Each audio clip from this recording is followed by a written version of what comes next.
ધોરણ 9 સામાજિક વિજ્ઞાન વિષયનો આપણે અભ્યાસ કરીશું. એમાં પ્રકરણ 8 ભારતના રાજ્ય બંધારણનું ઘડતર અને લક્ષણો. આ પ્રકરણની અંદર ઘણા બધા મુદ્દાઓનો અભ્યાસ કર્યો અને જ્યાંથી બાકી હતું ત્યાંથી આપણે કન્ટિન્યુ કરીએ છીએ. આપણે લક્ષણોની વાત કરતા હતા ભારતના બંધારણના, તો 5 લક્ષણ સુધી આપણે ભણી ગયા હતા. જે ભારતના બંધારણનું જે છઠ્ઠું લક્ષણ છે એ છે દ્વિગૃહી પ્રથા, એટલે 2 ગૃહ. ભારતનું જે બંધારણ છે એમાં કેવી પ્રથા છે? 2 ગૃહો છે, લોકસભા, રાજ્યસભા, એ 2 ગૃહો. લોકો દ્વારા ચૂંટાયેલા પ્રતિનિધિઓમાંથી બનેલી લોકસભા છે.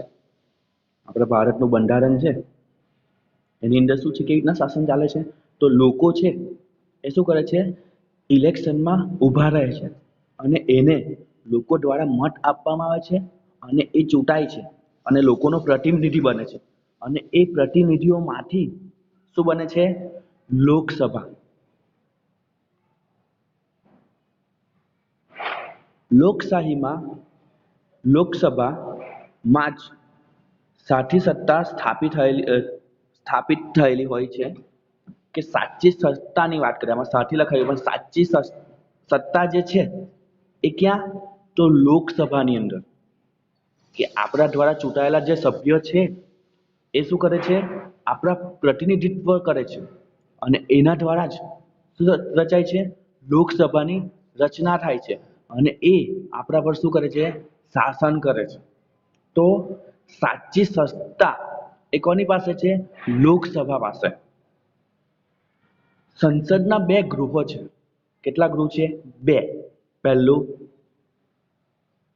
ઉપલું ગૃહ રાજ્યસભા અને નીચલું ગૃહ લોકસભા. આ જે લોકસભા છે એ સાચી સત્તા ભોગવે છે. 2 ગૃહ યાદ રાખજો, રાજ્યસભા અને લોકસભા. ઉપલું ગૃહ રાજ્યસભા છે, નીચલું ગૃહ લોકસભા છે. પ્રધાનમંડળની રચના સંસદ સભ્યોમાંથી કરવામાં આવે છે. આ લોકસભા અને રાજ્યસભા મળીને શું બનાવે છે? સંસદ બનાવે છે અને એ સંસદ જે છે એમાંથી પ્રધાનમંડળની રચના થાય છે. પ્રધાનમંડળની રચના શેનાથી? સંસદથી થાય છે. એટલે શું પ્રધાનમંડળ એટલે શું? તો અલગ અલગ ખાતાઓ હોય છે. આપણે શાસન ચલાવવા માટે શું છે? કાર્યના ભાગ પાડી દીધા છે સારી રીતે, અને એ કાર્યના ભાગ માટે અને સંચાલન માટે શું છે? અલગ એક મંત્રીની નિમણૂક કરીએ છીએ. દાખલા તરીકે શિક્ષણનું કામ કોણ કરે? તો શિક્ષણ મંત્રી. આરોગ્યનું કામ કોણ કરે? તો આરોગ્ય મંત્રી. તો શાસન વ્યવસ્થિત ચાલે એટલા માટે આપણે શું છે? ભાગ પાડ્યા છે અને એક મંત્રીની નિમણૂક કરીએ છીએ અને આ મંત્રીઓ ભેગા થઈને શું બને છે? પ્રધાનમંડળની રચના કરે છે. એટલે પ્રધાનમંડળ એટલે અલગ અલગ ખાતાઓના મંત્રીઓ, અને એ શું કરે છે? અલગ અલગ ખાતાઓની જવાબદારી સંભાળે છે. પ્રધાનમંડળ સંસદને જવાબદાર છે. પછી જે મંત્રીને જે જવાબદારી આપી છે, દાખલા તરીકે શિક્ષણ મંત્રીને શિક્ષણની જવાબદારી આપી છે, તો એ જવાબદાર કોણ છે? સંસદને છે. એને ક્યાં જવાબ આપવાનો છે? પોતે કે શિક્ષણ પ્રત્યે કેવું કામ કર્યું એને, તો એ જવાબ ક્યાં આપવાનો છે? એને સંસદમાં આપવાનો છે. વિરોધ પક્ષના નેતાઓ એને પ્રશ્ન પૂછશે અથવા શાસક પક્ષના નેતાઓ પણ પ્રશ્ન પૂછશે કે શિક્ષણ અંગે તમે શું કર્યું, તો એને જવાબ ક્યાં આપવાનો છે? સંસદની અંદર આપવાનો છે. તો પ્રધાનમંડળ કોને જવાબદાર છે? સંસદને જવાબદાર છે. એની જવાબદારી કોની? સંસદની. પ્રધાનમંડળ લોકસભાનો વિશ્વાસ ધરાવે ત્યાં સુધી જ સત્તા ઉપર રહી શકે. શું છે? જે પ્રધાનમંડળ છે આખું, એ લોકસભાનો વિશ્વાસ, જે કાર્ય સોંપવામાં આવશે એ વિશ્વાસથી કરે, ધરાવે ત્યાં સુધી જ શું કરે? સત્તા પર રહી શકે.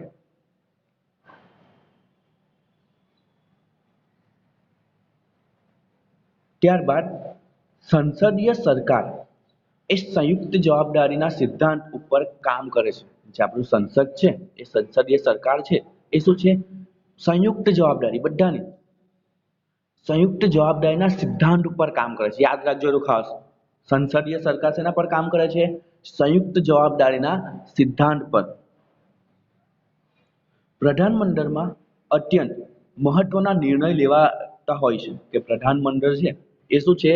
નિર્ણય લેતું હોય છે અગત્યના, જે પણ ખાતું હોય ગમે તે હોય, પણ એ શું કરે? ભેગા મળીને નિર્ણય લે છે. શું કરે છે?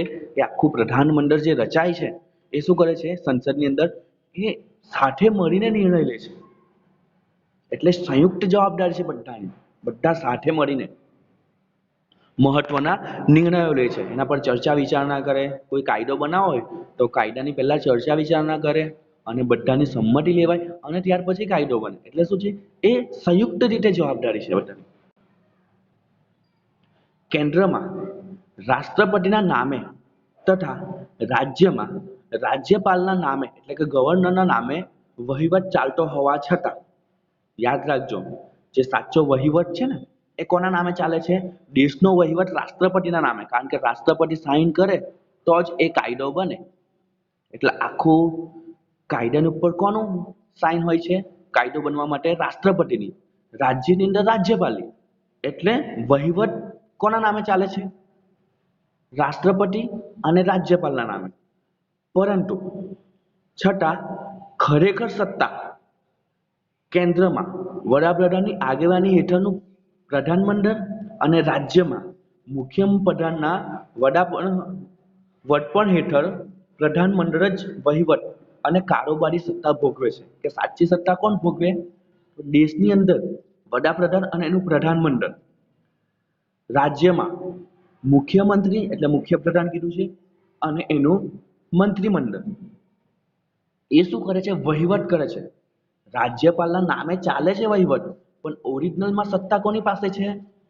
તો દેશમાં વડાપ્રધાન અને એનું મંત્રીમંડળ એટલે પ્રધાનમંડળ, રાજ્યની અંદર મુખ્યમંત્રી અને એનું પ્રધાનમંડળ એ સાચો વહીવટ કરે અને કારોબારી સત્તા ભોગવે.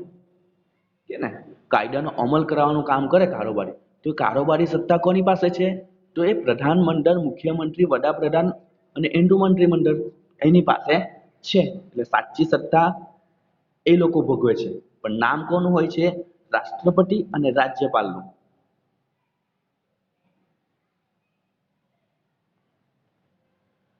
રાજ્યનું પ્રધાનમંડળ રાજ્યની વિધાનસભાને જવાબદાર હોય છે. દેશમાં કોને? તો લોકસભા છે, તો એ કોને? સંસદને જવાબદાર છે. લોકસભા છે, રાજ્યસભા છે, કોને? સંસદને જવાબદાર. એવી રીતે જે રાજ્ય છે એનું પણ પ્રધાનમંડળ છે. એ કોને જવાબદાર છે? તો રાજ્યની અંદર વિધાનસભા હોય તો એને શું કરે છે? એને જવાબદાર છે. એટલે જે રાજ્યના મંત્રીઓ છે એને ક્યાં જવાબ આપવાનો છે? તો વિધાનસભાની અંદર. કે જે જે ખાતું સોંપવામાં આવ્યું છે, જે જે કામ સોંપવામાં આવ્યું છે એ કેવું થાય છે, તો એને ક્યાં જવાબ આપવાનો છે? જે પણ પ્રશ્ન પૂછવામાં આવશે વિધાનસભાની અંદર, વિરોધ પક્ષ હોય, શાસક પક્ષ હોય, જે પણ હશે તે પ્રશ્ન પૂછશે એ મંત્રીઓને, તો એ ક્યાં જવાબદાર છે? પોતે વિધાનસભાની અંદર એને જવાબ આપવો પડશે કે ભાઈ મેં મારી કામગીરી આ રીતે નિભાવી છે. તો વિધાનસભાને જવાબદાર હોય છે. લોકસભા એ કાયમી ગૃહ નથી. કેમ? તેની મુદત 5 વર્ષની છે. એટલે શું છે? 5 વર્ષ માટે વ્યક્તિ ચૂંટાઈ આવે છે. એટલે 5 જ વર્ષે શું કરી શકશે? શાસન કરી શકશે. પછી ફરી પાછું ઇલેક્શનમાં એને ઊભું રહેવું પડે, ફરી પાછું ચૂંટાવવું પડે તો એ શાસન કરી શકે. એટલે લોકસભાની મુદત કેવી છે? જે મંત્રીઓ છે લોકસભાની અંદર જેટલા પણ, એ બધા કેટલા વર્ષ માટે સંસદ સભ્ય? 5 વર્ષ માટે. બરાબર છે? લોકસભાના જે સભ્યો છે એ કેટલા વર્ષ માટે? 5 જ વર્ષ માટે. 5 વર્ષ પછી ફરી ઇલેક્શન આવે અને ઇલેક્શનમાં એ જીતે તો એ શાસન કરે, તો એ મંત્રી બને, બાકી નહીં. એટલા માટે લોકસભા એ કાયમી ગૃહ નથી. રાજ્યસભામાં સભ્યો રાજ્યની વિધાનસભામાં ચૂંટાઈને આવેલા ધારાસભ્યો ચૂંટે છે. તેઓ જે તે રાજ્યનું પ્રતિનિધિત્વ કરે છે. શું છે? જે રાજ્યસભા છે, રાજ્યસભામાં સભ્યો રાજ્યની વિધાનસભામાં ચૂંટાઈને આવેલા ધારાસભ્યો ચૂંટે છે. તેઓ જે તે રાજ્યનું પ્રતિનિધિત્વ કરે છે. રાજ્યસભાનું નામ જ છે રાજ્યસભા. એટલે શું છે? એ જે તે રાજ્યનું પ્રતિનિધિત્વ કરે છે, ત્યાંથી ચૂંટાઈને પછી શું કરે છે, રાજ્યસભામાં આવે છે અને એનું પ્રતિનિધિત્વ કરે છે. રાજ્યસભામાં વિવિધ ક્ષેત્રના નિષ્ણાંત, આ ખાસ યાદ રાખજો, રાજ્યસભા છે એમાં વિવિધ ક્ષેત્રના નિષ્ણાંત હોય, અલગ અલગ ક્ષેત્ર, રમત ગમત હોય, સાહિત્ય હોય, કલા હોય, તે બધા ક્ષેત્રના નિષ્ણાંત હોય, અનુભવી હોય, એવા 12 વ્યક્તિઓ ની સભ્યની તરીકેની પસંદગી કોણ કરે છે, રાષ્ટ્રપતિ કરે છે. એટલે 12 સભ્યોની નિમણૂક કોણ કરે છે, રાષ્ટ્રપતિ. કઈ સભામાં, રાજ્યસભામાં. રાજ્યસભામાં 12 સભ્ય કોણ, રાષ્ટ્રપતિ નિમણૂક કરે છે, જે અલગ અલગ ક્ષેત્રના નિષ્ણાંત હોય, રમત ગમત હોઈ શકે, સાહિત્ય હોઈ શકે, કલા હોઈ શકે, કોઈ પણ એના નિષ્ણાંતોને આમાં સમાવેશ થાય છે 12 વ્યક્તિઓમાં. તો લોકસભા અને રાજ્યસભા આવડશે. લોકસભા કાયમી ગૃહ નથી, રાજ્યસભા કાયમી ગૃહ છે. લોકસભા 5 જ વર્ષ માટે, 5 વર્ષ માટે ઇલેક્શનમાં ચૂંટાય, પછી 5 વર્ષ માટે પાછું શું થઈ જાય, ફરીથી ઇલેક્શન આવે લોકસભાનું અને ફરી 5 વર્ષ માટે ચૂંટાય.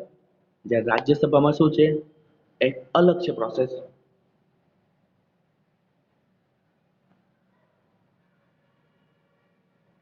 એમાં શું છે, તો રાજ્યસભા એ કાયમી ગૃહ છે. યાદ રાખજો, રાજ્યસભા કેવું ગૃહ છે, કાયમી.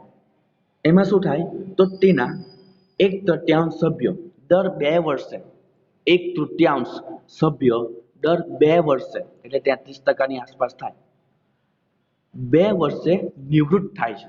એટલે 2 વર્ષે શું થશે, નિવૃત્ત થશે. એટલે 2 વર્ષે પોતાની જવાબદારીમાંથી મુક્ત થશે અને તેટલા જ સભ્ય ફરીથી ચૂંટવાને પાત્ર છે. એટલે 2 વર્ષ માટે શું કરે, દર 2 વર્ષે એમાંથી નિવૃત્ત થાય અને ફરી પાછા શું થશે, ચૂંટવાને પાત્ર, એટલે બીજા 1/3 સભ્ય પાછા આવી જશે. આમ રાજ્યસભામાં સભ્ય 6 વર્ષ સુધી સભ્યપદ ધરાવે છે. જે પણ સભ્ય રાજ્યસભામાં આવે 6 વર્ષ સુધી રહી અને પછી શું કરે, પાછા નિવૃત્ત થાય. એટલે 2/3 સભ્ય દર 2 વર્ષે નિવૃત્ત થાય અને પોતે એક સભ્ય કેટલા, 6 વર્ષ સુધી સભ્યપદ ધરાવે છે. એટલે રાજ્યસભાની અંદર શું છે, દર 2 વર્ષે નિવૃત્ત થાય પણ સભ્યપદ કેટલા વર્ષ, 6 વર્ષ સુધી. એટલે એ કાયમી ગૃહ કહી શકાય. રાજ્યસભાની સત્તા પ્રમાણમાં ઓછી છે કોના કરતા, લોકસભા કરતા. જ્યારે લોકસભાની સત્તા વિશેષ, ચરિયાતી અને નિર્ણાયક છે. રાજ્યસભાની સત્તા કેવી, ઓછી, અને લોકસભાની સત્તા કેવી, વધારે, વિશેષ, ચરિયાતી છે. રાજ્યસભાનું સંપૂર્ણપણે વિસર્જન થતું નથી. જ્યારે લોકસભાનું શું થાય છે, 5 વર્ષ થાય એટલે સંપૂર્ણપણે વિસર્જન, બધા સભ્યો વિસર્જન થાય. એટલે બધા સભ્યો પોતાની જવાબદારીમાંથી મુક્ત થાય અને ફરી 5 વર્ષ માટે એને ઇલેક્શનમાં ભાગ લેવો પડે, ચૂંટાવવું પડે, તો એ લોકસભાનો સભ્ય બની શકે. એટલે લોકસભા કેવું છે, સંપૂર્ણપણે વિસર્જન થાય. જ્યારે આમાં સંપૂર્ણપણે વિસર્જન થતું નથી રાજ્યસભાની અંદર. રાજ્યસભામાં શું છે, દર 2 વર્ષે 1/3 સભ્ય નિવૃત્ત થાય અને ફરી 1/3 સભ્ય પાછા આવી જાય, ફરી ચૂંટાઈ આવે અને એ સભ્ય કેટલા વર્ષ સુધી, 6 વર્ષ સુધી શાસન સભ્યપદ ભોગવે.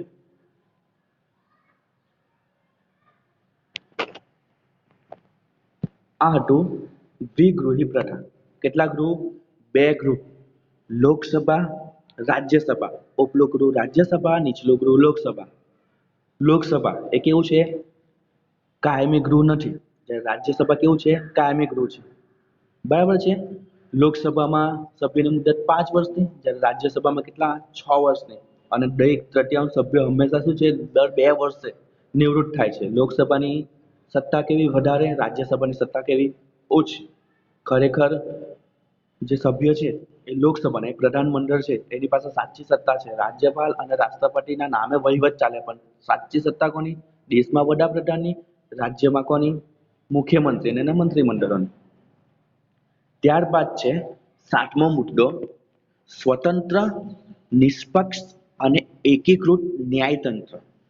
આપણું જે ન્યાયતંત્ર છે એ કેવું છે, સ્વતંત્ર છે, કોઈનું પ્રભુત્વ નથી, નિષ્પક્ષ છે, કોઈની સાથે પક્ષપાત કરતો નથી અને એકીકૃત, એક જ.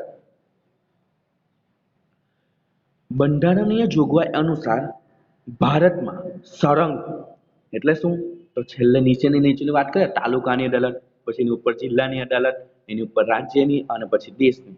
તો શું છે? એક સળંગ ન્યાયતંત્ર છે, સ્વતંત્ર, એના પર કોઈનું પ્રભુત્વ નથી, કોઈ સાથે પક્ષપાત નથી કરતું, એક સૂત્રી એટલે બધાનું એક જ સૂત્ર, ન્યાય આપવાનું કામ જ કરે છે બધા. ન્યાયતંત્રની સ્થાપના કરવામાં આવી છે, જેની ટોચે એટલે સૌથી ઉપર સર્વોચ્ચ અદાલત, પછી મધ્યમાં એટલે કે રાજ્ય કક્ષાએ વડી અદાલતો. ઉપર કોણ છે? સૌથી ઉપર તો સર્વોચ્ચ અદાલત, જે આખા દેશનું ન્યાય કરે. તો સર્વોચ્ચ અદાલત સૌથી ઉપરની, છેલ્લો ન્યાય ક્યાં મળે? સર્વોચ્ચ અદાલત. એના નીચે રાજ્યની વાત કરીએ, રાજ્યોમાં શું છે? વડી અદાલતો છે. અને નીચે જિલ્લા કક્ષાની અને એના તાબાની અદાલતો ઉપરાંત વિશેષ અદાલતો હોય છે. ઘણી બધી અદાલત છે, લોક અદાલત ને બધું, તો આવી વિશેષ અદાલતો પણ હોય છે. તો ઉપર શું? સર્વોચ્ચ અદાલત, પછી વડી અદાલત, જિલ્લાની અદાલત, એના તાબા નીચે તાલુકાની અદાલત હોય છે, અને કેટલીક વિશેષ લોક અદાલત ને બધી, તો એવી વિશેષ અદાલતો પણ હોય છે. તો આ શું છે? ન્યાયતંત્ર આપણું કેવું છે? સ્વતંત્ર, નિષ્પક્ષ અને એકીકૃત. આ બધી જે અદાલતો છે એનું કાર્ય શું? પોતે કોઈને પણ પક્ષપાત નહીં કરવો અને સ્વતંત્ર રીતે ન્યાય આપવાનું કામ કરે છે.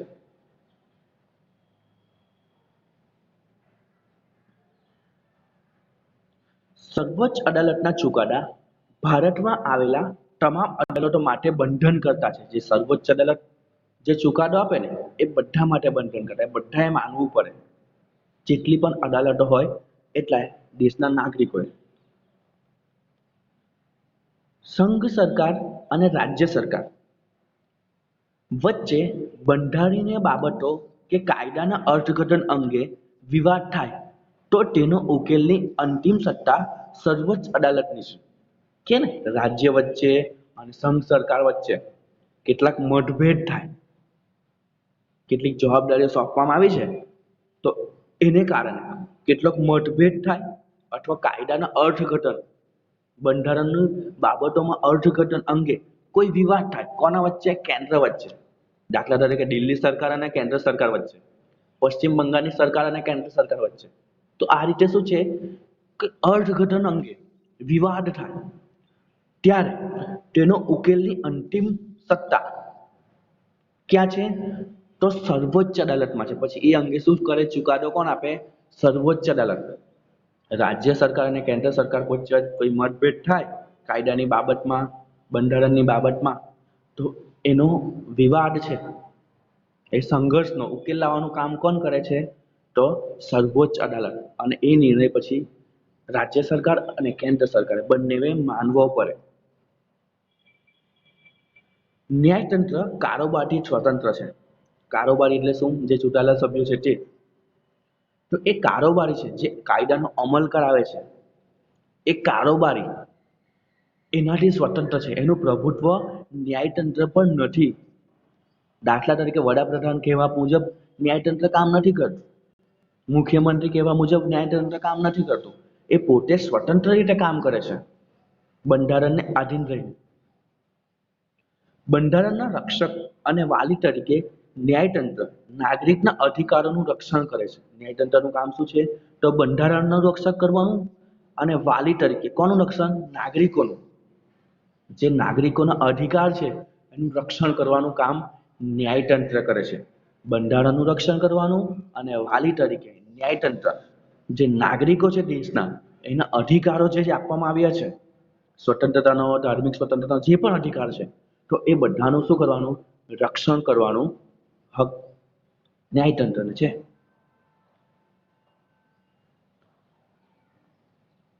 આ હતું ન્યાયતંત્ર, જેના વિશે આપણે આગળ ભણી જ ગયા છે. ઘણા બધા ધોરણોની અંદર ઘણું બધું આવે છે, છઠ્ઠામાં, સાતમામાં, તો એ બધું ભણી ગયા છે આપણે. ત્યાર પછી બંધારણમાં સુધારો. ભારતીય બંધારણ અન્ય દેશના બંધારણ કરતા પરિવર્તનશીલ છે. કે ને એમાં સુધારો થઈ શકે. આપણે આગળ જ ભણેલા છે કે 42મો સુધારો, તો એની અંદર અલગ અલગ શબ્દો ઉમેરવામાં આવ્યા, તો આગળ ભણી ગયા છે. તો એ બંધારણ કેવું છે? એમાં સુધારો કરી શકાય છે, એટલે પરિવર્તનશીલ છે. આપણું જે ભારતનું બંધારણ છે એ પરિવર્તનશીલ છે. સમય અને સંજોગ અનુસાર શું કરી શકાય છે? એમાં ફેરફાર કરી શકાય છે. મતલબ બંધારણમાં ફેરફાર એટલે કાયદાઓ જે છે એમાં નવા કાયદા ઉમેરી શકાય છે. સમય અને સંજોગોને આધીન બંધારણમાં ફેરફાર કરવાની જરૂર પડતી હોય છે. આપણે જાણીએ છીએ જૂની પરિસ્થિતિ અને નવી પરિસ્થિતિ કઈ અલગ છે, તો કઈ નવા કાયદાઓ ઉમેરવા પડે છે, એમાં સુધારો કરવો પડે છે. તો એટલા માટે આપણું ભારતનું જે બંધારણ છે એ સમય સંજોગો અનુસાર પરિવર્તનશીલ છે. બંધારણમાં ફેરફારની કલમો એ 3 ભાગમાં વહેંચવામાં આવી છે. કે જે બંધારણમાં ફેરફાર કરવાનો છે તો એની કલમોને છે કેટલા ભાગમાં વહેંચી છે? 3 ભાગમાં. દાખલા તરીકે અત્યારે 370 ની જે કલમ હતી એનો સુધારો કર્યો ને, જે કાશ્મીરમાં હતી, તો ઘણા બધા કાયદાઓ છે એમાં સુધારો થઈ શકે. તો એ શું છે? ફેરફાર થઈ શકે છે અને પરિવર્તનશીલ છે. એટલા માટે ભારતનું બંધારણ પરિવર્તનશીલ. એમાં 3 ભાગમાં વહેંચવામાં આવે છે કલમોને. પહેલું છે અમુક જોગવાઈઓમાં સંસદના હાજર અને મત આપતા સભ્યોની સાદી બહુમતીથી સુધારો કરી શકાય છે. સુધારો કેવી રીતના કરી શકાય? પાછું એનું પણ છે 3 ભાગ છે. તો કેવી રીતના સુધારો કરી શકાય? તો અમુક જોગવાઈઓમાં, કેટલીક એવી જોગવાઈઓ છે, કેટલાક એવા કાયદાઓ છે એમાં જે સંસદ છે એમાં જે સંસદમાં હાજર રહે છે અને મત આપે છે એવા સભ્યોની સાદી બહુમતીથી. બહુમતી એટલે શું? દાખલા તરીકે 20 સભ્યો છે એમાંથી 11 સભ્યો હા પાડે છે અને 9 સભ્યો ના પાડે છે, તો વધારે કેટલા છે? 11 છે. તો એને શું કહેવાય છે? બહુમતી કહેવાય છે. અથવા તો 5 સભ્યો ના પાડે છે અને 15 સભ્યો હા પાડે છે, તો એ શું છે? બહુમતી છે. જે 15 વ્યક્તિ છે એ બહુમત છે, એટલે વધારે છે. તો એવી બહુમતીથી શું કરી શકે છે? સુધારો કરી શકાય છે. એટલે વધારે સભ્યો કોણ છે? જે હા પાડવા વાળા વધારે છે અને ના પાડવા કેવા છે? ઓછા છે. તો એનાથી શું કરી શકાય છે? સુધારો કરી શકાય છે. પણ કેવા? સંસદમાં હાજર અને મત આપતા સભ્યોની સાદી બહુમતીથી. તો આ પહેલી જોગવાઈ છે. બીજું કેવી રીતના સુધારો કરી શકાય? તો અમુક જોગવાઈઓમાં સંસદના બંને ગૃહોની કુલ સભ્યોની સંખ્યાની બહુમતી, કે બંને ગૃહ છે લોકસભા અને રાજ્યસભા, તો એની કુલ સંખ્યા કેટલી છે સભ્યોની? દાખલા તરીકે લોકસભામાં 10 સભ્ય છે અથવા 20 સભ્ય છે, રાજ્યસભામાં 10 સભ્ય છે, તો ટોટલ 30 સભ્ય છે. આ તો ઉદાહરણ આપું છું. તો એવા ટોટલ સભ્ય જેટલા છે એની સભ્ય સંખ્યા ટોટલ 30 થાય છે. તો એ બહુમતીથી, બધાની બહુમતીથી. અને હાજર તેમજ મત આપતા સભ્યોની કેટલા હાજર છે અને એમાં પણ મત આપતા સભ્યોની કેટલા? 2/3 સ્પષ્ટ બહુમતીથી ફેરફાર થઈ શકે છે. કે બંને ગૃહોના કુલ સભ્યો એમાં 2/3 કેવા? સ્પષ્ટ બહુમતીથી. 2/3 સભ્યોની સ્પષ્ટ બહુમતી. 2/3 સભ્યો હા પાડે છે એટલે વધારે છે. 2/3 એટલે 66% અને 67% આસપાસ સભ્યો હા પાડે છે, તો એ 2/3 સભ્યોની સ્પષ્ટ બહુમતીથી ફેરફાર થઈ શકે છે. સંસદના કેવા? બંને ગૃહો એના સભ્યોની બહુમતી અને હાજર તેમજ મત આપતા સભ્યોની 2/3 એટલે 66% 67% સભ્યો હા પાડે છે, તો એ સ્પષ્ટ બહુમતીથી ફેરફાર કરી શકાય છે. ત્રીજું, બંધારણના અમુક ભાગમાં, કેટલાક ભાગ એવા છે એમાં સુધારો કરવા માટે, કેટલાક કાયદા એવા છે એમાં સુધારો કરવા માટે સંસદના બંને ગૃહોની કુલ સભ્ય સંખ્યાની બહુમતી, સંસદના સભ્યો છે એની કુલ સભ્ય સંખ્યા, કુલની વાત કરીએ, કુલ સભ્ય સંખ્યાની બહુમતી તેમજ હાજર અને મત આપતા સભ્યોની તેમજ હાજર અને મત આપતા, હાજર રહે છે એ સભ્ય હંમેશા અને મત આપે છે એવા 2/3 સભ્યોની બહુમતી ઉપરાંત અડધા કરતા વધુ ઘટક રાજ્યોની વિધાનસભાના ગૃહોની મંજૂરી જરૂર છે. જે ઘટક રાજ્ય છે એટલે રાજ્યની વિધાનસભાની પણ મંજૂરી જરૂર છે. કે દેશના લોકસભા અને રાજ્યસભાના બહુમતી 2/3 સભ્યોની સાથે સાથે રાજ્યની જે વિધાનસભાઓ છે એની પણ મંજૂરી જરૂરી છે. તો કેટલાક એવા ભાગ છે એમાં એ લોકોની પણ મંજૂરી લેવી પડે.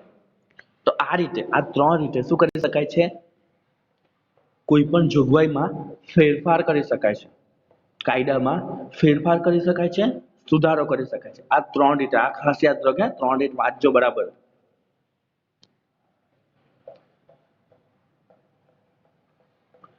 કેન્દ્ર અને રાજ્યોના આંતર સંબંધો કે ઉચ્ચ ન્યાયતંત્રના માળખામાં સુધારો કરવાનો હોય ત્યારે કુલ રાજ્યોના ઓછામાં ઓછા અડધા રાજ્યોની સંમતિથી કરી શકાય છે. કે કેન્દ્ર અને રાજ્યના આંતર સંબંધો કે ઉચ્ચ ન્યાયતંત્રના માળખામાં સુધારો કરવો છે. કેન્દ્ર અને રાજ્યના આંતર સંબંધો છે એના વચ્ચે સુધારો કરવો છે, એમાં કઈ સુધારો કરવાનો છે, અથવા તો ઉચ્ચ ન્યાયતંત્ર છે એનું જે માળખું રચાયું છે, એ બંધારણમાં રચાયેલું છે માળખું, એમાં સુધારો કરવાનો હોય છે. ત્યારે કુલ રાજ્યોના ઓછામાં ઓછા કેટલા રાજ્યો છે? 28 29 જે. તો એ રાજ્યોમાં ઓછામાં ઓછા અડધા રાજ્યની સંમતિથી શું કરી શકાય છે?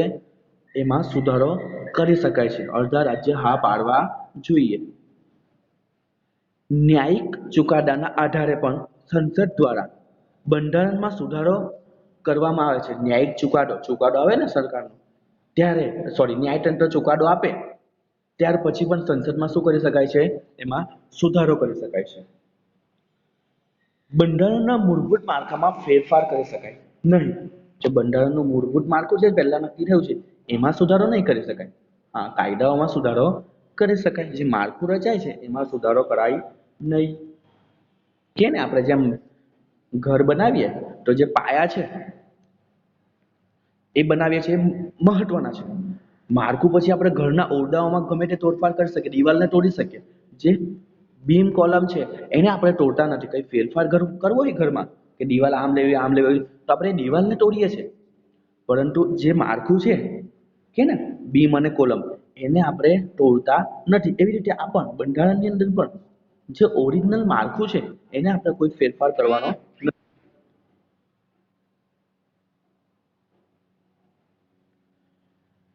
બંધારણની ઘણી બાબતોમાં સંસદની સાદી બહુમતીથી સુધારો કરી શકાતો હોવાથી બંધારણ સુપરિવર્તનશીલ અને લચીલું ગણાય છે. ઘણી બધી બાબતમાં સુધારો કરી શકાય છે, એટલા માટે આપણું બંધારણ કેવું છે? સુપરિવર્તનશીલ અને લચીલું છે. એટલે આપણે ફ્લેક્સિબલ કહીએ ને, તો આપણે એમાં શું કરીએ? ચેન્જ કરી શકીએ છીએ. પરંતુ કેટલીક બાબતોમાં બંધારણમાં સાદી બહુમતીથી સુધારો થઈ શકતો નથી. સાદી બહુમતી નહીં, કે ને લોકસભા, રાજ્યસભા અને વિધાનસભાનો પણ સંમતિ જરૂરી છે. એવી કેટલીક વખત એમાં સુધારો નહીં કરી શકાય. રાજ્યોના અનુમોદન એટલે રાજ્યોની પરમિશન વગર સુધારો શક્ય ન હોવાથી તેટલે અંશે તે દુષ્કર છે, એટલે મુશ્કેલ છે. શું છે? કેટલીક વાર શું છે? રાજ્યનું અનુમોદન, રાજ્યની પરમિશન વગર એમાં સુધારો નહીં કરે. વિધાનસભાની પરમિશન લેવી પડે, એની મંજૂરી લેવી પડે. તો એટલા માટે શું છે? એટલા અંશે દુષ્કર એટલે મુશ્કેલ છે થોડું. કેમ કે લોકસભા, રાજ્યસભામાં પહેલા બહુમતી 2/3 સભ્યથી પરમિશન મળી, અને આના પછી પણ રાજ્ય પણ હા પાડવી પડે તો જ એ સુધારો થઈ શકે. આમ બંનેનું મિશ્રણ ભારતીય બંધારણનું આગવું લક્ષણ છે. શું છે? બંનેનું જે મિશ્રણ છે એ આપણા બંધારણનું આગવું લક્ષણ છે. આમ આપણે આ રીતે સુધારો કરી શકીએ છીએ. ત્યારબાદ સાર્વત્રિક પુખ્ત વય મતાધિકાર એટલે શું? તો મત આપવાનો અધિકાર, એના વિશે પણ છે. તો કેવા? આ અંગે આપણે અગાઉ વિગતે ચર્ચા કરી છે. ભારતના બંધારણમાં 18 વર્ષની ઉંમરના તમામ નાગરિકને કોઈ પણ જાતના ધર્મ, જાતિ, શિક્ષણ, લિંગ, આવક, કોમ, મિલકત કે જન્મસ્થાનના જેવા કોઈ પણ જાતના ભેદભાવ મુક્ત રીતે દરેક નાગરિકને સમાન મતાધિકાર આપવામાં એ ખરેખર પ્રગતિશીલ અને હિંમતભર્યું પગલું છે. કે 18 વર્ષનો જે પણ નાગરિક છે, જે મતદાર યાદીમાં સમાવેશ થાય છે, 18 વર્ષનો નાગરિક, એને કોઈ પણ જાતિનો હોય, ધર્મનો હોય, ગમે ત્યાં જન્મેલો હોય, મિલકત હોય કે ના હોય, આવક હોય કે ના હોય, એને પોતે શું છે? ભેદભાવયુક્ત મુક્ત મત આપવાનો અધિકાર છે. એટલે કોઈ પણ નાગરિક શું છે? જે 18 વર્ષનો છે એ મત આપી શકે છે. એટલે પુખ્ત વ્યક્તિ શું કરી શકે છે? આપણા દેશમાં મત આપી શકે છે, જેની શું છે? મતદાર યાદીમાં સમાવેશ થઈ શકતો હોય એને. એટલે આપણે પુખ્તવય મતાધિકારનો સિદ્ધાંત અપનાવ્યો છે. મતાધિકારને કારણે લોકશાહીમાં પ્રત્યેક નાગરિક ચૂંટણી સમયે પોતાની પસંદગીનો ઉમેદવારને મત આપી ચૂંટવાનો અધિકાર મળે છે. કે કોઈ પણ વ્યક્તિ 18 વર્ષનો હોય એ શું કરે છે, પોતાનો પ્રતિનિધિ ચૂંટવાનો અધિકાર છે. એટલે એને જે ગમતો હોય એ પ્રતિનિધિ શું કરી શકે છે, ચૂંટી શકે છે.